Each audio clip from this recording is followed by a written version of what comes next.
자, 이제 두 번째 시간 보도록 할게요. 교재는 518페이지 보시면 종합소득세라고 나와 있습니다. 요거는 조금 복잡하게 설명하지 않고 그냥 간단하게만 좀 말씀을 드릴게요. 종합소득세. 일단은 종합소득세는 1월 1일부터 12월 31일까지 발생한 소득이에요. 그죠?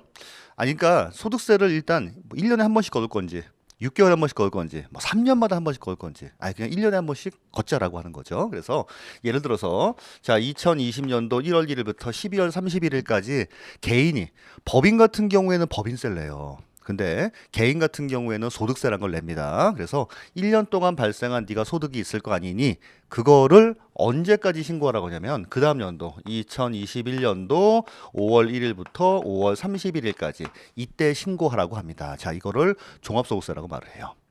이해하시죠? 요건 근데 많이 들은 적 있죠.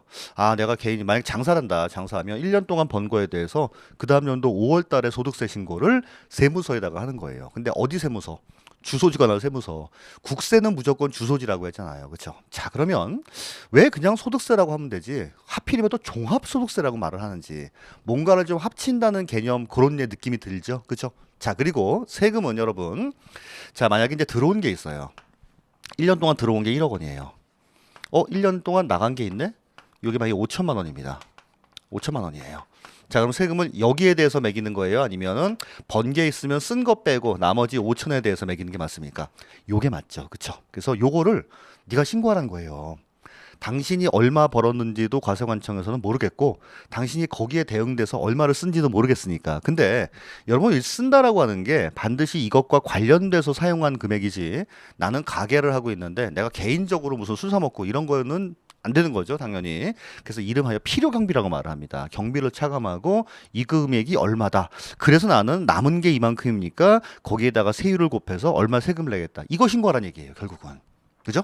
자, 근데 종합자가 왜 붙었냐면은 법인은 그냥 쿨해요. 법인은 네가 1년 동안 어쨌든 돈 들어온 게 있으면 네가 장사를 해서 벌었던 법인은 아니면 돈이 많아서 은행에 돈 맡겨놨더니 이자를 받았던 아니면 다른 회사 주식에 투자를 한다. 예를 들어서 현대자동차인데 삼성전자 주식을 산 거예요. 근데 이런 경우에 배당을 받았던 하여튼 따지지 않고 무조건 그냥 들어간 거에서 무조건 쓴 걸 빼서 이렇게 법인세 매깁니다. 근데 개인은 그렇지가 않아요. 개인은 일단 개인이 1년 동안 돈이 들어오는 원천이라고 말을 하거든요. 원천을 8가지로 구분을 합니다. 아이고 복잡합니다. 자, 그래서 네가 돈이 왜 생겼니? 아, 예금해놨더니 이자를 주래요. 이자. 돈이 왜 생겼니? 주식 갖고 있으니까 배당을 받았어요. 내가 사업을 하네요. 회사를 다니네요. 아니면 연금을 받았습니다. 아니면 로또에 받았습니다. 자, 이렇게 6가지. 이자, 배당, 사업, 근로, 연금, 기타. 자, 그리고는 퇴직. 자, 그 다음에 우리 시험에 중요한 양도예요. 요렇게 개인이 벌어들이는 소득을 8가지로 구분을 합니다. 자, 그런데 얘네들은 별도로 얘네하고 합치지 않고요. 이거는 싹 다 합쳐서 과세합니다. 아, 그럼 예를 들어서 나는 1월 1일부터 12월 31일까지 이자를 받은 게 만약에 한 4천만 원 정도가 되는 거예요. 야, 이자로 4천만 원 받으려면 원금이 얼마가 돼야 될까요? 감도 안 잡힙니다. 자, 그리고 내가 사업함으로써 내가 1년 동안 내가 뭐 매출은 한 5억 정도가 되는데 실질적으로 쓴 거는 한 뭐 3억 정도를 사용을 해서 내가 한 뭐 2억이 남았다. 자, 그러면 2억만큼은 이제 신고해 주는 거 아닙니까? 이거 합치란 얘기예요. 2억 4천. 그죠? 이렇게 해서 과세합니다. 이해하시겠죠? 근데 굳이 이걸 왜 구분하냐면요. 어떤 거는 경비를 빼주는 게 있고 이자 배당 같은 경우에는 불로소득이니까 경비 같은 걸 빼주는 게 없어요. 없습니다.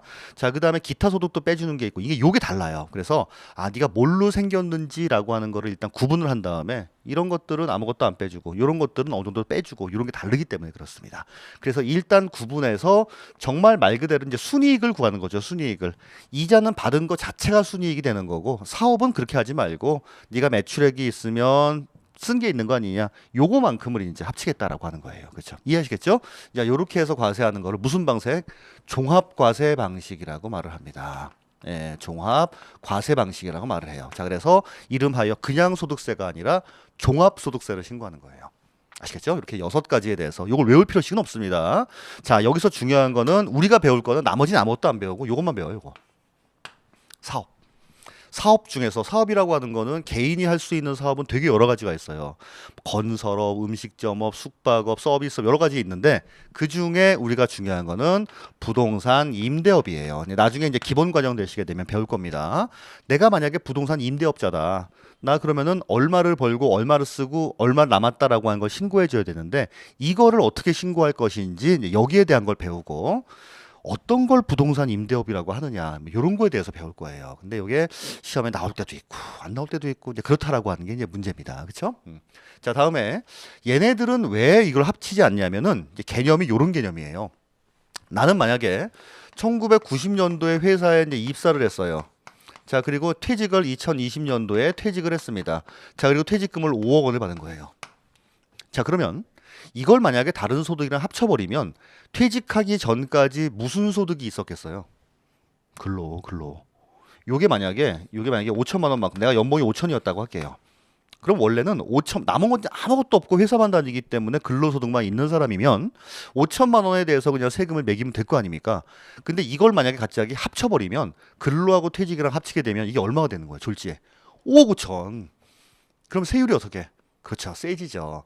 소득세는 미리 말씀드리다만 6에서 45%에 자 이때 초과 누진세율 구조로 돼 있는 거예요.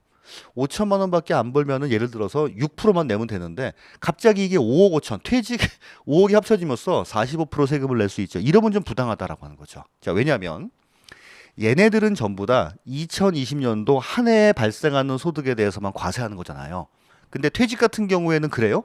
돈으로 받은 거는 2020년도에 받았지만 지난 30년 동안 차곡차곡 쌓여오면서 발생한 거 아닙니까? 그래서 2020년 소득이라고 보기에는 힘들다는 거예요. 2020년 소득이라고. 현금을 받긴 받았으나. 그래서 퇴직이랑 양도도 똑같이 마찬가지예요. 1990년도에 땅을 사서 2020년도에 팔았습니다. 자, 요거를 처음 샀을 때는 예를 들어서 1,000만 원 주고 산 거예요. 1,000만 원 주고. 근데 판 거를 자, 5억 1천에 팔았어요. 5억 1천. 남는 게 얼마예요? 5억만큼 남았죠. 5억만큼 남았다 하더라도 이게 한 해에 발생한 소득이에요? 아니죠.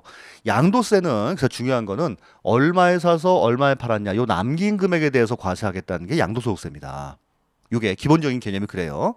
근데 네가 이 5억 번 거는 한 해에 번 게 아니다. 30년 동안 번 거다라고 하는 거죠. 그래서 퇴직이랑 양도는 다른 소득이랑 합산하는 종합과세 방식을 택하고 있지 않고 얘네 두 가지 같은 경우에는 자, 분류과세 방식을 택하고 있습니다. 분류과세. 퇴직은 퇴직대로만 신고하고요. 양도는 양도대로만 신고하는 거예요. 다른 소득이랑 합산하지 않는다라고 하는 겁니다. 그렇죠? 자, 나머지 하나는 뭐 있냐면은 여러분 이자 볼게요. 내가 은행에다가 예금을 해놨는데 이자 받은 게 1년에 한 20만 원 돼요. 그러면 얼마 안 되는데 굳이 이런 걸 또 다른 소득이랑 합산할 필요가 있겠는가라고 하는 겁니다. 자, 두 번째는 나는 근로긴 근로인데 한 며칠 그냥 알바한 거예요. 이걸 굳이 또 다른 거랑 합산할 필요가 있겠는가? 그래서 각자 이제 요렇게 이자, 배당, 사업, 근로, 연금, 기타지만 금액이 혹시 얼마 안 된다든지 아니면 다른 이유로 그냥 이제 소득을 지급할 때 우리 그 전부를 받는 게 아니라 얼마씩 띄고 받죠?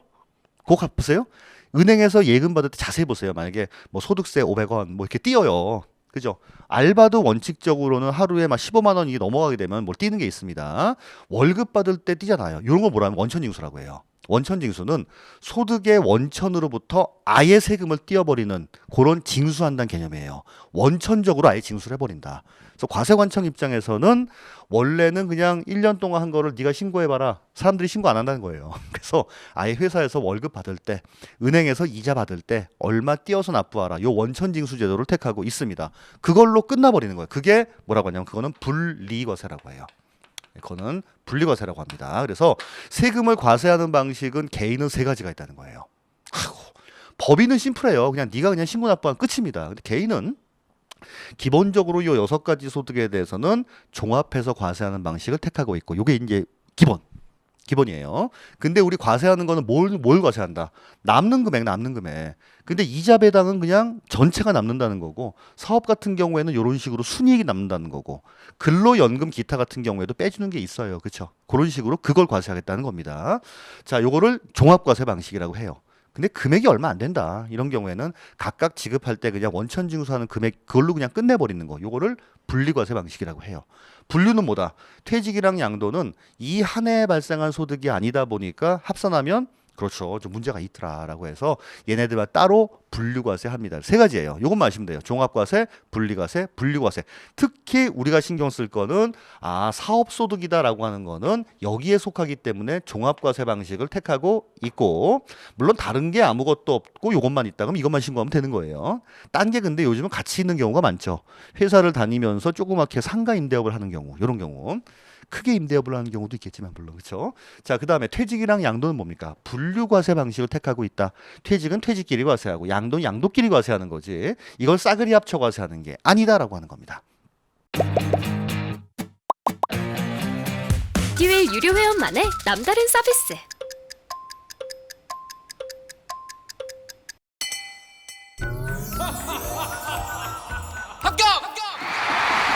합격하고 돈도 받는 혜택. 오직 에듀윌 유료 회원에게만. 에듀윌. 무료 합격!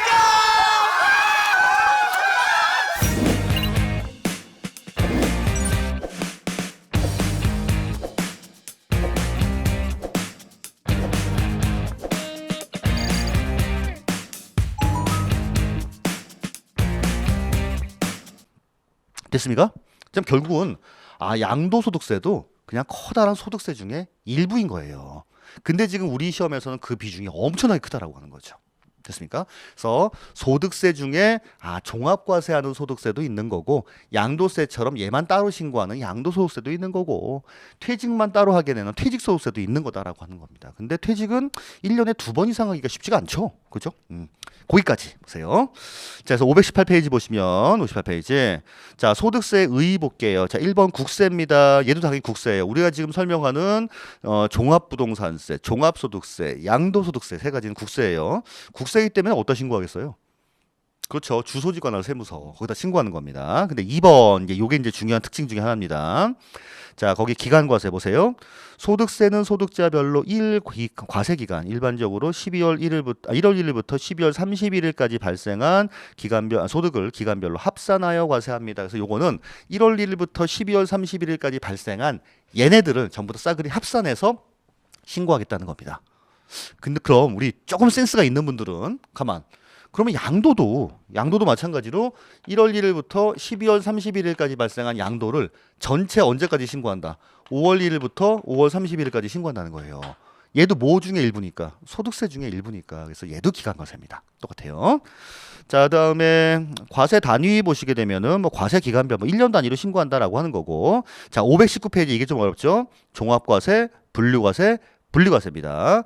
종합과세 보시면 매년 반복적으로 발생하는 소득인 이자 배당 사업 근로연금 기타 이거 모르셔도 돼요. 이거는 그냥 이런 거 합산하는구나. 이게 이제 기본이고 분류과세가 중요합니다. 소득이 비교적 장기간에 걸쳐 발생하는 퇴직과 양도는 종합소득과 합산하지 않고 소득자별로 분류과세하고 있다. 과세기간 단위로 1년 단위로. 그래서 이렇게 얘네들하고 합치지 않고 1년 동안 발생한 퇴직만 따로, 요 1년 동안 발생한 양도만 따로 이렇게 신고하는 거예요. 신고는 물론 5월 1일부터 5월 31일까지가 똑같습니다. 자, 분리과세 볼게요. 일시성이거나 지속성이 없는 소득의 일부, 자, 종합소득으로 과세하지 않고 원천징수 함으로써 그냥 끝난다. 이걸 분리과세라고 합니다. 자, 5번에 보면 신고주의 확정입니다. 내가 스스로 신고하고 납부합니다. 언제까지? 5월 1일부터 5월 31일까지입니다. 자, 소득세를 납부할 사람이다라고 하는 거는 개인인데, 자, 개인을 요 두 가지로 구분을 해요. 거주자, 비거주자라고 말합니다. 거주자, 비거주자. 근데 거주자, 비거주자는 한번 좀 읽어보시고, 요거는 아마 이제 조세 총론할 때 잠깐 설명을 드렸던 적이 있는 것 같아요. 거주자인 경우에는 우리나라 살고 있으면 우리나라에서 발생하는 소득뿐만 아니라 국외에서 발생한 소득까지도 전부 다 합산해서 과세해야 돼요. 비거주자는요. 우리나라에서 발생한 소득만 과세하는 거죠. 그죠? 됐고요. 자, 그다음에 520페이지의 세율은 자, 보세요. 종이호 변리사 수준이 아닙니다. 얘는 자, 6%부터 몇 프로까지 45%까지 초과 누진세율 구조로 되어 있습니다. 이게 구성 자체가 8단계 8단고음 그렇죠. 6%부터 45, 6%, 15%, 24, 그다음에 35, 38, 4 엄청 복잡해요, 이게. 이거를 외울 필요식은 없어요. 그냥 6에서 45% 구간으로 되어 있구나 정도만 생각하시면 됩니다. 이건요. 자, 그렇게 해서 520페이지의 소득세의 구분 보시게 되면 자, 보시는 바와 같이 이자부터 기타까지는 전부 합쳐서 종합과세하고 종합소득세로 내는 거고 퇴직소득은 퇴직소득세로 양도소득은 양도소득세로 이렇게 신고 납부하시면 됩니다. 그렇죠. 그중에 사업소득 중에서 부동산과 관련된 것들은 부동산 임대, 매매 뭐 이런 것들이 있는데 그중에 부동산 임대 사업이 조금 중요하다 정도만 생각하시면 될 것 같아요. 그래서 4번에 보시면 이러이러한 것들이 있다 정도는 그냥 한번 가볍게 읽어보시고 넘어가시면 될 것 같습니다. 됐죠? 자, 종합소득세는 일단 요 정도만 일단 설명하고 나중에 기본과정 가면 특히 임대업에 대한 것들 여기 이제 어떻게 신고하고 어떻게 이제 이제 순이익을 구하는지 여기에 대해서 조금 아시면 될 것 같아요. 되죠? 자, 이제 양도하겠습니다. 자, 양도소득세 매우 중요합니다. 매우. 왜? 많이 나와요. 뭐 별건 없고 많이 나옵니다. 자, 한 해에 평균 한 5문제. 조금 많이 나올 때 6문제까지도 출제가 되는 경우가 있어요. 5문제에서 6문제 정도가 출제가 되기 때문에 양도소득세를 포기한다. 아, 이건 조금 문제가 있습니다. 양도세. 그리고 우리 실무에 나가시게 되면은 사람들이 가장 많이 물어보는 게 양도세예요, 사실은. 이거 팔면 세금 나와요, 안 나와요? 나오면 얼마 나올까요? 이런 것들을 많이 물어보니까 여기에 대해서 너무 세세히는 아니라 하더라도 기본적인 개념 정도는 알고 계셔야 되죠. 그리고 우리 시험에서 지금 비중도 크잖아요. 16문제가 출제가 되는데 그중에 5문제가 출제가 된다면 거의 3분의 1 아닙니까? 굉장히 중요한 파트 중에 한 가지예요. 자, 그래서 이제 양도소득세입니다. 근데 우리 지금 조금 전에 설명을 하면서 아주 기본적인 거에 대해서는 설명을 했어요. 자, 양도소득세도 소득세 중에 일부다 보니까 1월 1일부터 12월 31일까지 발생한 양도소득에 대해서 전부 다 합산해서 신고하는구나. 언제까지? 5월 1일부터 5월 31일까지예요. 근데 내가 지금 신고하겠다고 하는 게 뭐다? 얼마에 팔았냐? 또 중요하지만 왜 얼마 주고 샀냐? 그쵸, 그거예요. 1,000만 원 주고 사서 5억 천에 팔았으면 난 5억만큼 남긴 거 아닙니까? 그래서 그 5억에 대해서 과세하겠다는 거예요. 그거예요. 기본적인 개념은. 근데 그렇게 5억 남긴 게 알고 보니까 1년에 한 몇 건 되네. 어떤 건 팔아서 5억 남기고, 어떤 건 팔아서 2억밖에 못 남기고, 어떤 건 팔아서 1억 남기고, 싹 다 합치면 얼마예요? 5억, 2억, 1억이니까 8억 아닙니까? 8억에 대해서 과세한다. 근데 그거를 네가 팔았는지, 얼마에 샀는지 어떻게 하냐? 네가 신고해봐라라고 하는 거예요. 이게 기본적인 개념이에요. 이해하시죠? 요걸 알고 하시면 좀 편하겠죠. 자, 그래서 이제 취득세는 이제 과세 대상 물건을 취득했다고 구청에 신고하는 거였고, 재산세는 이제 취득한 물건 가만히 가지고 있으니까 매년 이제 세금 내라고 날라오는 거였고, 양도세 뭡니까? 이거 팔아야겠다 싶어가지고 팔게 되면은 그때 이제 네가 신고 납부하는 건데, 그때는 이거 파는 거에 대해서는 지방세가 아니라 국세니까 세무서에다가 신고 납부해라 라고 하는 거예요. 자, 그래서 얘도 국세입니다. 국세. 자, 따라서 어디? 세무서인데, 자, 이때 세무서 국세이기 때문에 항상 어디 세무서예요? 그쵸? 주소지 관할 세무서에다가, 자, 내가 뭐 하는 세금? 신고하고 스스로 납부하는 세금이다 라고 하는 겁니다. 그쵸? 이건 똑같아요. 자, 근데 신고 납부는 자, 우리 언제까지 했어요? 아까 5월 1일부터 5월 31일까지 신고 납부를 합니다. 뭘 신고 납부해요? 얼마 사서 얼마 팔았으니까 나 얼마 남겼다. 이거 신고하라는 거예요. 그죠? 자, 그런데 5월 1일부터 5월 31일까지 신고하는 거는 그래요. 1월 1일부터 12월 31일까지 발생한 양도소득을 이제 요때 신고하는 거 아니에요? 자, 얘를 뭐라고 하냐면은 얘는 요건 좀 이름을 알아두셔야 되니까 얘는 확정신고라고 합니다. 확정신고. 이걸로 끝나는 거예요, 그냥. 1월 1일부터 12월 31일까지 발생한 양도를 그 다음 연도 5월까지 딱 신고하는 거. 이게 확정신고예요. 자, 근데 이러면은 만약에 어떤 물건을 1월 달에 팔았다고 할게요. 1월 달에 1억에 사서 2억에 팔았대요. 남는 게 1억입니다. 라고 하는 건데 1년 하고도 4개월 있다 신고하게 되면 나는 괜찮은데 과세관청에서는 안달이 나는 거죠. 너무 세금이 늦게 들어와요. 자, 그래서 요걸 조금 미리 신고하게 하자라고 하는 걸 예정 신고라고 하는 게 있어요. 네. 예정 신고입니다. 자, 이제 예정 신고는 언제 신고하냐면, 자, 이제 양도일이 있을 거 아니에요. 양도일. 자, 우리 양도일은 실질적으로 이제 물건이 건너간 날이라고 생각하시면 돼요. 취득은 언제야? 취득은. 그렇죠. 취득도 실질적으로 취득한 날 아니었어요. 그게 어떤 날이었죠? 잔금일과 등기등록일 중에서 빠른 날. 얘도 마찬가지예요. 잔금일과 등기등록일 중에서 빠른 날, 그날 나는 팔았다고 보는 거예요. 그러면 취득하고 정반대되는 개념이네요. 그렇죠. 돈 주고 사는 사람이 있으면 돈 받고 판 사람이 있을 거 아닙니까? 그럼 그 사람을 취득한 날짜면 나는 뭐 한 날짜예요? 양도한 날짜예요, 결국은. 그래서 아마 취득세 설명할 때 말씀드렸다시피 이거는 취득에는 우리 네 가지가 있었잖아요. 유상 취득, 무상 취득, 간주 취득, 원시 취득 네 가지가 있는데 나머지는 됐고 양도 같은 경우에는 항상 뭐다. 그렇죠? 유상 취득에 반대되는 사람은 언제나 양도라고 생각하시면 됩니다. 그래서 하나의 커다랗게 흐름이라고 생각하시면 돼요. 취득하고 갖고 있다가 팔았다. 그렇죠? 자, 이날로부터 언제까지 신고하냐면 양도일이 속하는 달의 월 말이에요. 자, 예를 들어서 11월 6일 날 만약에 이걸 양도했다라고 하면 이때 말일이 언제입니까? 11월 30날이 되겠죠. 자, 이때로부터 며칠? 2개월 이내에 신고 납부를 해야 됩니다. 자, 이걸 뭐라고 해요? 예정 신고다 말을 합니다. 이렇게 두 가지가 있다는 거예요. 두 가지가. 그럼 11월 말에 두 달이면 1월 말까지 신고 납부하시면 되겠죠. 그렇죠?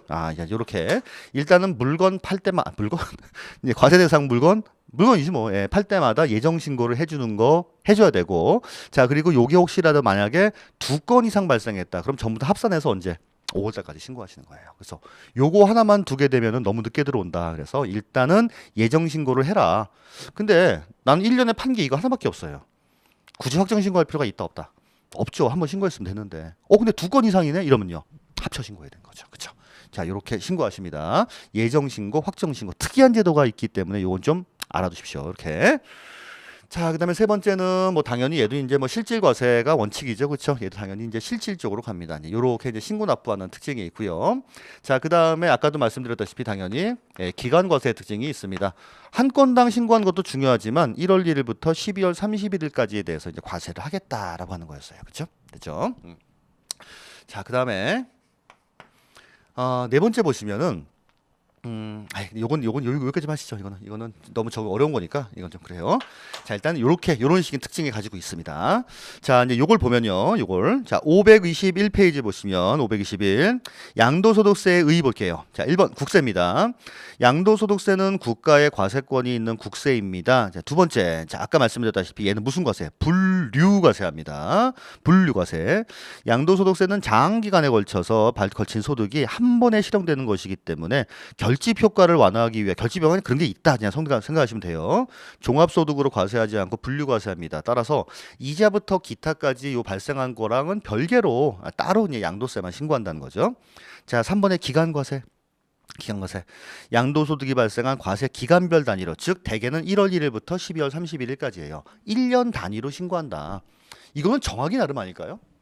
그렇죠. 우리는 6개월 단위로 하겠다.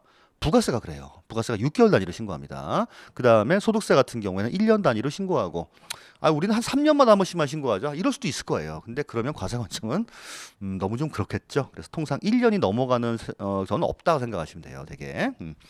자, 다음에 네 번째 신고주의 확정이에요. 내가 스스로 신고함으로써 확정되는 신고주의 조세입니다. 자, 근데 거기서 꺼름직하게 걸리는 게 양도소득세는 양도한 누가? 개인이에요. 사실 수강료가 꽤 부담이 돼서 와이프한테 눈치가 많이 보였어요. 근데 애들 유료 회원은 합격하면 환급해준다고 하니까 의지가 더 불타더라고요. 받아야겠다. 꼭 받아야겠다. 그래서 환급 받으셨나요? 네, 와이프가 엄청 좋아하더라고요. 아니, 그러면 내가 그러면 땅이나 건물 같은 걸 파는, 내가 근데 법인이다. 이러면 양도세가 아니냐? 양도세가 아니란 얘기예요. 걔는 뭐예요? 무조건 법인세예요. 법인은 무조건 법인세라고 생각하시면 됩니다. 근데 개인 같은 경우에는 굉장히 다양한 거죠. 개인은 증여를 받으면 증여세를 내야 되는 거고, 법인은요, 그냥 법인세예요. 그 다음에 내가 이제 그 부동산 임대업을 하고 있습니다. 이러면요, 종합소득세. 법인은 법인세예요. 이걸 팔았다. 난 양도소득세. 법인은 법인세예요, 그냥. 법인은 좋으네요. 그죠? 법인입니다. 자, 이제 됐죠? 이렇게 이제 특징. 자, 그 다음에 아까 네 번째 하나 더 하면 분류과세 한다. 예. 자, 첫 번째 이제 과세 대상이죠. 늘 했듯이 이렇게 과세 대상으로 보도록 하겠습니다.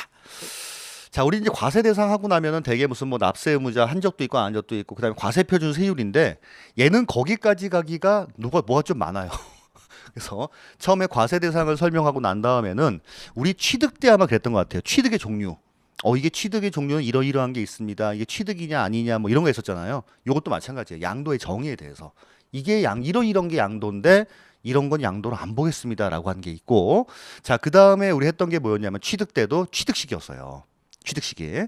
얘도 양도식에 대해서 해야 돼요.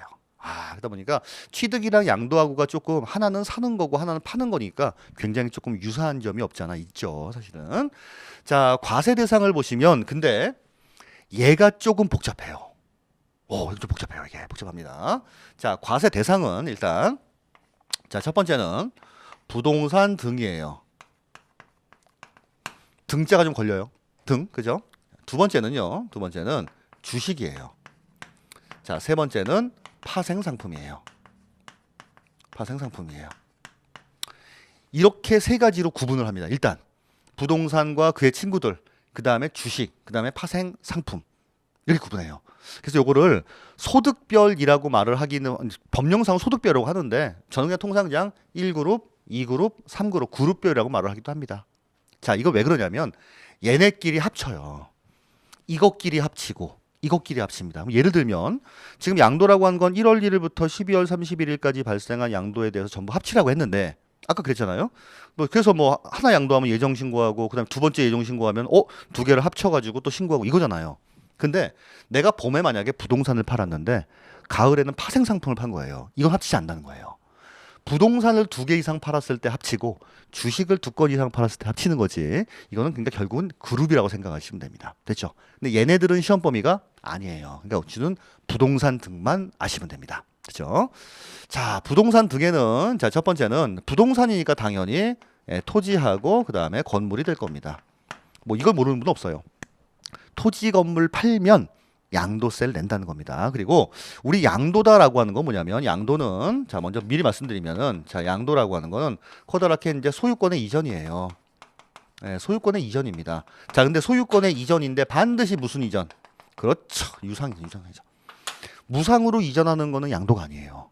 무상으로 이전. 내가 만약에 집을 갖고 있다가 우리 아들을 줬어요. 이러면 증여지. 이건 양도가 아닙니다. 근데 내가 가지고 있다가 다른 사람한테 돈 받고 팔았습니다. 이게 양도란 거예요. 나는 뭘 내야 된다? 양도소득. 네가 양도함으로써 발생한 이익 있잖니? 그걸 한번 신고해봐라는 거예요. 네가 5억에 팔았는데 그 3억 주고 샀으면 네가 5억에 팔았습니다. 3억에 샀습니다. 그래서 2억이 남았습니다. 그래서 세율 곱하니까 얼마입니다. 이거를 신고하라. 어디다가? 주소지가 나는 세무서에다가. 근데 그걸 1년에 2건 이상 있으면 뭐 합쳐서 신고하라는 거예요. 이거를. 요게 이제 양도세예요. 그렇죠? 자, 그래서 양도는 반드시 소유권의 이전인데 유상입니다. 그리고 얘네들 팔면 당연히 양도세 신고해야 됩니다. 얘네들을 무상으로 주면 아닙니다. 자, 근데 두 번째는 부동산 말고 자, 부동산상의 권리가 있어요. 부동산상의 이제 권리인데 이 권리가 이제 두 종류가 있습니다. 부동산을 취득할 수 있는 권리가 있고 자, 부동산을 사용할 수 있는 권리가 있습니다. 얘네는 형태가 있어요, 없어요? 없어요. 이거 팔아도 양도세 대상이다라고 하는 거예요. 아시겠죠? 부동산뿐만 아니라 부동산상의 권리를 팔아먹어도 그것도 뭐 돈 받고 유상으로 팔게 되면 물론 반드시 돈은 아니지만 어쨌든 대가를 받게 되면은 그건 거기에 대해서 과세하겠다는 겁니다. 자, 부동산을 취득할 수 있는 권리가 뭐가 있을까 생각해 볼게요. 이걸 가지고 있으면 부동산을 취득을 할 수 있대요. 뭐? 그렇죠. 분양권. 아파트 분양권 같은 거. 우리 분양권 같은 거 많이 팔죠. 분양권 전매 금지라고 하는 게 이거잖아요. 그렇죠? 자, 분양권 예를 들어서 1억 주고 샀는데 요거를 프리미엄 붙여가지고 2억에 팔았습니다. 이거 신고하라는 얘기예요. 뭘로? 양도세 신고하라는 얘기입니다. 그렇죠? 자, 또 입주권이에요. 입주권. 재개발, 재건축 입주권이 있죠. 분양권, 입주권 여러분들이 실무에 나가시게 되면은 아마 여기에까지는 중개를 되게 많이 하실 거예요. 일반적인 부동산뿐만 아니라 분양권, 입주권에 대해서까지. 그렇죠? 요게 이제 부동산을 취득할 수 있는 권리입니다. 자, 그리고 교재에 나온 거는 뭐가 나왔냐면은 자, 무슨 상환 채권이라고 있어요. 토지 상환 채권, 주택 상환 채권. 요건 다른 법에서 나올 겁니다. 그냥 요런 게 있구나 정도 생각하시면 돼요. 자, 그다음에 마지막 나온 게 뭐냐면 자, 계약금만 지급 후 자, 양도하는 경우예요. 자, 내가 만약에 어떤 아파트를 살라고 합니다. 아파트를. 자, 집이라고 할게요. 그냥 집이라고 하죠. 뭐. 요 단독주택을 살라고 하는데, 자, 갑이라고 하는 사람이에요. 난 을입니다. 자, 요 사람한테 원래 5억 원에 이 집을 사기로 해서, 자, 계약금을 5천만 원만큼 건넨 거예요. 근데 갑자기 이 집이 사기 싫어졌어요. 싫었어요. 그래서 요걸 누구한테 넘기냐면은 그대로 이제 갑 동의하에 병이라고 하는 사람한테 넘기는 거죠. 내가 계약금 5천 넣어놨으니까 요거 그대로 승계해서 당신이 좀 해주시면 안 될까라고 하는 거예요. 요런 경우 가끔 있죠. 이런 경우에요. 자, 근데 통상 이런 경우에는 여러분 그 5천만 원 냈으니까 그냥 그대로 4억 5천만 이렇게 하는 경우도 있지만 여기에도 또 프리미엄을 붙여가지고 내가 5천 넣어놨지만 이 집 사고 싶으면 나한테 7천만 원 주세요라고 하는 경우도 있을 수가 있을 거예요. 요것도 일단은 대상이다라고 하는 거죠. 자, 어쨌든 전부 다 뭐냐면 이거 갖고 있으면 부동산을 취득할 수 있는 권리다라고 하는 겁니다. 근데 요건 조금 덜하지만 분양권, 입주권은 주변에서 흔히 볼 수 있을 거예요. 그죠? 자, 다음에 자, 부동산을 사용할 수 있는 권리는 뭐냐면 얘네들을 갖고 있으면 부동산을 사용할 수 있답니다. 내 부동산, 남의 부동산. 남의 부동산이죠. 그렇죠? 자, 요게 전세권. 우리 전세권 언제 나왔죠? 등록명세 때. 그죠? 예, 등록명세. 전세권 전세 금액에 대해서 전세권 설정하면 거기 전세 금액에 대해서 0.2% 그때 나왔잖아요. 그렇죠? 자, 그다음에 지상권. 자, 지상권은 등록명세 때 뭘로 나왔어요? 소지지. 소지지. 부동산 가액을 기준으로 합니다, 얘는. 자, 그다음에 자, 요거 좀 주의하시면 자, 등기된 임차권이에요. 등기된 임차권입니다. 자, 요렇게 세 개예요. 전세권, 지상권, 특히 등기된 임차권. 요게 만약에 이제 해외 부동산이다 이런 경우라고 하면은 요게 빠지겠지만은 어쨌든 일단 요거만 주의하세요. 전세권, 지상권, 등기된 임차권. 전부 다 뭐냐면 남의 부동산을 사용할 수 있는 권리예요. 우리 등록명세 때 임차권 그 과세 표준 뭐였어요? 월 임대차 금액 그거 말하는 거예요. 그죠? 그래서 전세권, 지상권, 등기된 임차권 전부 다 무슨 권이에요. 근데 이거는 부동산을 취득할 수 있는 권리, 부동산을 사용할 수 있는 권리죠. 자, 여기서 주의할 거는 절대로 지역권은 해당하지 않습니다. 어떤 경우에는 지역권은 해당하지 않아요. 요게 오답으로 참 많이 나와요. 오답으로 많이 나오는 거는 요거하고 요거. 등기 여부와 관계없이 임차권은 양도소득세 과세 대상이다. 땡 틀렸다는 거죠. 등기된 것만. 그렇죠? 자, 요게 이제 부동산을 취득할 수 있는 권리입니다. 자, 그다음에 세 번째는요. 세 번째 이렇게 볼게요. 자, 요게 이제 지금 1, 2, 3이에요. 1, 2, 3. 요 세 가지가 부동산 등 하나입니다. 여기 하나예요. 주식이나 파생 상품은 그러니까 여기 요렇게가 1그룹. 요게 2그룹, 요게 3그룹이에요. 그렇죠? 자, 나머지는 이제 기타 자산이에요. 자, 기타 자산인데 자, 첫 번째 나와 있는 건 뭐냐면은 자, 시설물 이용권이에요. 각종 시설물 이용권. 가장 대표적인 게 골프 회원권이에요. 골프 회원권, 콘도 회원권 이런 거 있죠? 그런 거 말한다 생각하시면 돼요. 각종 시설물 이용권. 골프 회원권을 2억에 사서 만약에 5억에 팔았다. 이러면 양도세 대상이라는 겁니다. 각종 시설물 이용권. 자, 그다음에 두 번째 나오는 게 뭐냐면은 자, 영업권. 이축권이라고 있어요. 자, 우리 영업권이 뭐냐면 권리금이에요, 권리금. 쉽게 말하면. 권리금입니다. 자, 그 다음에 이축권은 무슨 개발제한구역 구타는 데 가면은 되게 허름한 집이 있어요. 근데 이제 국가 입장에서 얘기합니다. 이 집 주인한테 여기다가 사실은 우리 등산로를 만든다.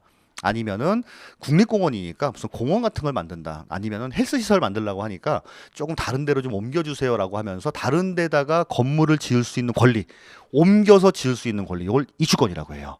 얘네들도 팔아먹을 수 있다는 거예요. 근데 얘네들은 반드시 뭐냐면 반드시 사업용 고정자산과 사업용 고정자산이라고 하는 건 토지건물 말하는 거죠. 자, 함께 팔아야만 양도세 대상이지 얘네만 따로 하는 경우에는 아까 우리 종합소득세에서 맨 마지막에 기타소득이라고 했었죠. 그 기타소득으로 과세합니다. 그래서 이것도 시험 문제 종종 그 오답으로 많이 나와요. 이것도 영업권과 이주권인데 사업용 고정자산과 함께 양도하면 양도세 아니면은 요거는 별도로 양도하게 되면 종합소득세예요. 자, 예를 볼게요. 영업권. 자, 어떤 사람이 이렇게 이제 갈비집을 하고 있었어요. 갈비집 3층짜리 갈비예요. 어마어마합니다. 어마어마. 자, 요거 이제 갑이라고 하는 사람이 있었는데 자, 요거는 자, 을이라고 하는 사람한테 넘기는 거예요. 자, 그런데 요 토지 건물 가액을 전부 다 합쳐 보니까 요거는 사실은 8억이에요. 토지 건물은. 그런데 이 사람한테 얼마 넘기냐면 10억 원에 넘깁니다. 10억 원. 그럼 요 2억이 뭐예요? 이런 걸 영업권이라고 해요. 영업권은 쉽게 말하면 권리금. 그죠? 자, 이런 경우에는 을기라고 하는 사람 자체는 사실은 10억이라고 샀지만 토지 건물을 평가한 거는 8억, 나머지는 2억. 근데 과세관청 입장에서는 이게 사실은 이거 10억 주고 산 거하고 뭐가 다르냐라고 하는 거예요. 그래서 이것도 뭘로 과세하겠다? 양도소득세로 과세하겠다는 거예요. 그잖아요. 그죠? 자, 그런데 알고 보니까 갑이라고 하는 사람은 여기에 건물주 있지만은 건물주가 요건 그렇게 보지 말고 갑이라고 하는 사람은 있고 병이라고 하는 사람이 병 여기 임차인으로 살고 있어요. 임차인으로. 가별집을 운영을 하고 있는 거죠.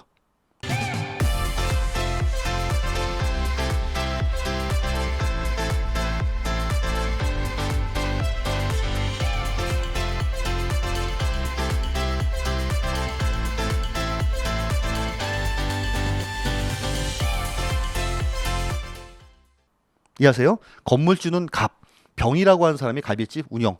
자, 그리고 을이라고 하는 사람한테 요 가게를 넘기면서 을한테 만약에 1억 원의 돈을 받았다. 요건 뭐라고 해요? 정말 그냥 권리금 받은 거죠. 이거는 병이라고 하는 사람이 요거는 부동산을 넘긴 게 아니잖아요. 그냥 그 가게 하고 있는데 쉽게 말하면 자리 권리금, 그쵸? 거기에 대해서 1억 받고 판 겁니다. 요거는 기타 소득으로 과세하지만 지금 이렇게 팔았을 경우에는 이거 구분 자체가 사실은 굉장히 임의적인 게 많아요. 그래서 과세관청 입장에서 어차피 그냥 양도세로 과세하자라고 하는 거죠. 됐습니까? 그래서 여기서 중요한 건 이거예요. 그래서 사업용 자산과 반드시 함께 양도를 해야만 양도세, 아닌 경우에는 기타 소득으로 과세합니다. 그렇죠? 종류 이렇게 참 왜 이렇게 많죠? 근데 얘는 과세 대상이 또 많아요. 그래서 이제 마지막 또 있어요. 하나가 뭐냐면 자, 특정 주식 A, 특정 주식 B란 게 있습니다. 근데 특정 주식 A, 특정 주식 B는 우리 책에서는 특정 주식 A, B라고 나오지는 사실은 않았어요. 그냥 이거는 그냥 제가 그러니까 일반적인 그냥 그 세무사나 회계사 고수험계에서는 다 특정 주식 A, B라고 부르는데 우리는 그렇게 나오지는 않았습니다. 근데 요게 고개념이라고 생각하시면 돼요. 자, 특정 주식 A가 뭐냐면 이건 요거예요. 자, 우리 취득세 때 과점주주에 대한 그 간주 취득세 기억나세요, 혹시? 기억나시죠? 자, 예를 들어서 자, 주식회사 땡땡이라고 하는 회사가 있습니다. 근데 이 회사 자산을 보니까 자, 토지가 10억 원이고 자, 그다음에 건물이 10억 원이고 자, 그다음에 예금도 있어요. 자, 예금이 10억 원이에요. 자, 이렇게 해서 30억 원, 자산이 30억입니다. 자, 그리고 이 회사 처음에 자, 아버지, 그다음에 어머니, 아들 이 사람들이 가지고 있는 주식이 30%였다가 요게 이제 60%가 됐어요. 여기에 대해서 뭐 과세했어요, 우리? 그렇죠. 간주취득세. 당신들이 취득한 거는 주식이지만 실질적으로 이 회사가 가지고 있는 취득세 과세 대상에 60%를 취득한 걸로 봐서 뭘로? 간주취득세를 과세하겠다라고 하는 거 했잖아요. 그거하고 반대되는 개념이라고 생각하시면 돼요. 반대되는. 자, 요렇게 이제 이 사람들이 60%를 가지고 있었어요. 자, 그런데 갑자기 이제 사업을 하다가 싫어졌나 봐. 싹 다 팔아버린 거예요, 이거를. 팔았어요. 자, 그럼 이 사람들이 판 건 뭡니까? 주식이죠, 주식. 그렇죠. 주식을 팔았는데 과세관청에서는 똑같이 마찬가지로 이걸 뭘로 보겠다? 양도세를 보겠다는 거예요. 자, 취득을 할 때도 주식을 취득했지만 부동산 취득한 걸로 봤잖아요. 근데 얘도 마찬가지입니다. 이 회사가 가지고 있는 자산 중에서 부동산 등이 차지하는 비율이 50%가 넘는 회사인데 당신이 가지고 있는 주식 수가 50% 넘고 있다. 근데 전체 주식 중에서 절반 이상을 만약에 팔게 되면 당신이 판 거는 주식이지만 나는 부동산 판 거하고 똑같이 보겠다는 거예요. 요게 이제 특정 주식 A입니다. 그래서 요건 자체가 자, 요거는 이제 나중에 책에서 보겠지만 자, 50% 이상, 뭐가 50% 이상이다. 이 회사가 가지고 있는 자산 중에서 부동산 등, 그러니까 여기 나머지 권리 다 이 부동산 등이잖아요. 요게 50% 이상. 자, 그다음에 자, 50% 초과. 50% 초과는 뭐냐면 이 회사의 주주가 가지고 있는 지분율이 50% 초과. 뭐란 얘기예요? 과점주주. 이러한 사람들이 전체 주식 중에 얼마? 50% 이상을 양도하게 되면 이 사람 같은 경우에는 다 팔았잖아요. 그렇죠? 그러니까 이 회사가 지금 원래 전체 주식 100%라고 치면은 내가 60%를 갖고 있었는데 다 팔게 되면 어쨌든 50% 이상 판 거 아닙니까? 그렇죠? 근데 내가 만약에 60% 갖고 있었는데 30% 남기고 30% 팔았다. 이러면 과세 아니죠. 이런 경우에는 전체 주식 중에 50% 넘게 팔게 되면 너는 뭘로 보겠다? 부동산 등을 판 걸로 똑같이 보겠다는 거예요. 자, 그러면 되게 이제 뭐랄까 좀 특이한 게 뭐냐면 나는 봄에 토지 건물을 팔았어요. 근데 가을에 이렇게 주식을 팔았네? 그럼 뭐란 얘기예요? 합쳐서 가잖아. 합쳐서 1그룹은 합치니까. 이해하시죠? 봄에 내가 만약에 토지 건물을 팔았는데 가을에 입주권을 팔았어요. 그리고 또 겨울쯤 돼서 이렇게 주식을 50% 이상 팔았습니다. 그러면요. 얘 합치고 얘 합치고 얘 합치고 다 합치라는 얘기예요. 야. 그죠? 그러면 얘는 뭐야, 얘? 이 주식이랑은 뭐가 다르냐? 얘네들은 주식이지만 거의 실질적인 성격이 부동산처럼 보겠다는 거예요. 얘는요, 정말 말 그대로 주식, 그냥 정말 주식이에요. 비상장법인의 주식 이런 것들이에요. 아니면은 상장 주식이지만 대주주가 갖고 있는 주식. 이거는 그냥 일반적인 주식 말하는 거지. 얘는 너는 주식의 형태를 띠고 있지만은 이건 뭘로 보겠다는 거예요? 부동산 판 거하고 똑같이 보겠다는 거예요. 취득했을 때 뭐하고 똑같이? 과점주주에 대한 취득세, 간주 취득했듯이 똑같이 보겠다는 겁니다. 그렇죠? 자, 그다음에 얘는 뭐냐면 얘는 자, 80% 이상 얘는 한 주예요. 이것만 가지고 있어도 과세를 합니다. 자, 무슨 얘기냐면 자, 이 80% 이상인데 얘는 업종 자체가 골프장, 스키장 이런 데들을 하는 법인이에요. 그런 데들은 이 부동산이 80% 이상이 뭐예요? 95%가 아마 저일 거예요. 그런 회사들 같은 경우에는 한 주만 양도를 해도 뭘로 주식을 팔았지만 부동산 판 것처럼 그런 식으로 과세하겠다는 겁니다. 됐죠? 요게 이제 부동산 등이에요. 야, 근데 이거는 사실은 과세 대상 자체가 조금 복잡하기도 하고 뭐 이러다 보니까 여기에 대해서 한 문제가 출제가 되는 경우가 좀 많아요. 그래서 자, 원래 기본적으로 과세 대상은 부동산 등 주식 파생상품 1그룹, 2그룹, 3그룹으로 구분을 하는데 그룹별로 합산해서 과세합니다. 자, 근데 부동산 등 보시게 되면은 이렇게 대놓고 부동산하고 부동산상의 권리하고 이건 조금 뭐 하긴 하지만은 사실은 부동산처럼 보는 거하고 이런 것들은 전부 다 합산해서 과세하겠다라고 하는 거예요. 그리고 권리는 특히 두 가지 취득 권리, 그다음에 사용할 수 있는 권리, 그다음에 이렇게 빨간색 노란색 친 건 조금 잘 보시고요. 그다음에 기타 자산도 영업권과 이주권은 반드시 사업용 고정자산과 함께 양도해야만 양도세 별도로 양도하면 기타 소득이에요. 자, 그리고 얘도 너는 주식 일로 가는 게 아니라 뭐예요? 너는 주식이지만 실질적으로는 부동산 판 거하고 뭐가 다르니라고 하는 거죠. 그렇죠?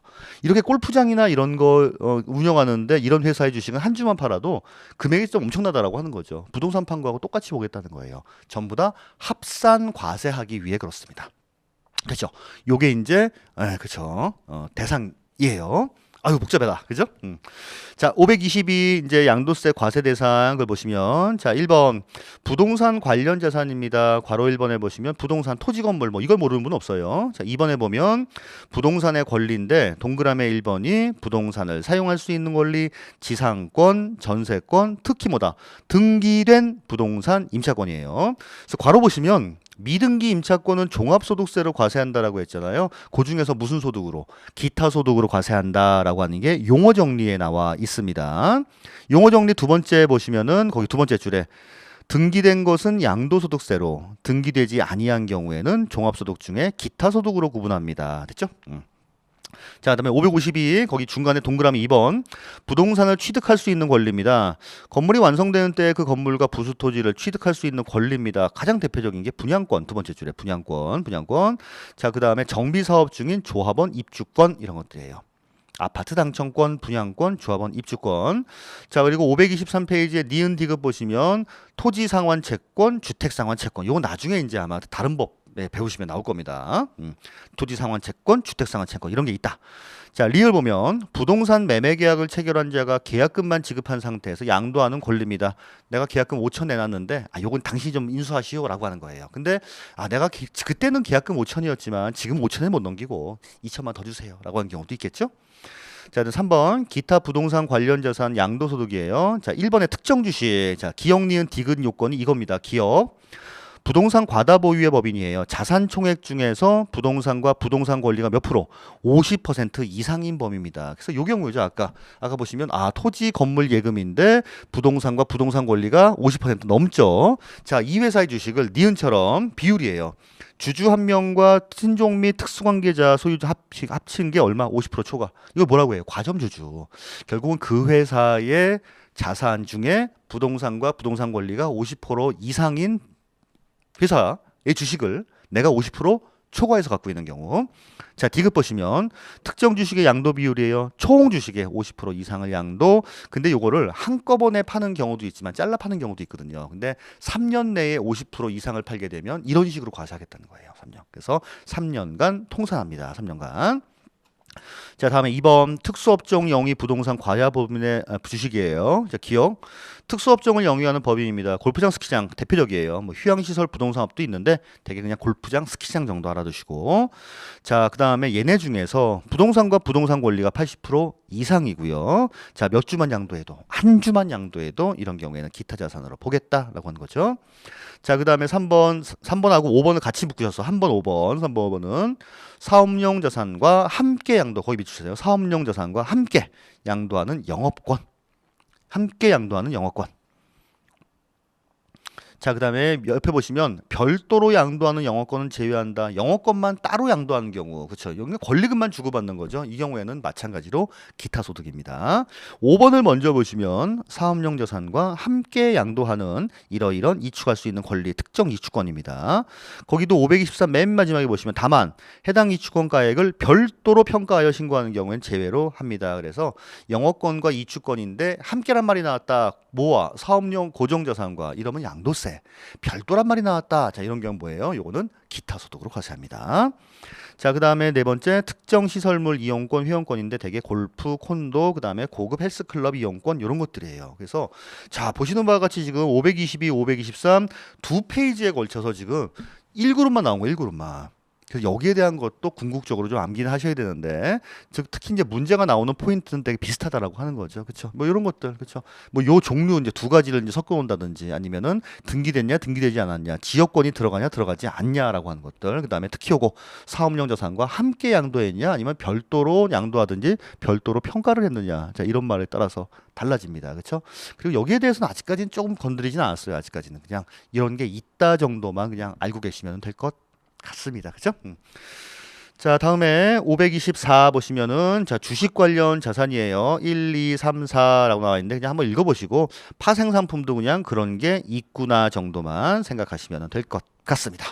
자, 첫 번째 시간은 여기까지 하도록 할게요. 자, 두 번째 시간에 이러이러한 게 양도고 이게 양도가 아니고 그다음에 식이라고 하는 거는 이제 어떻게 하는가 정도 보시면 될 것 같습니다. 자, 고맙습니다.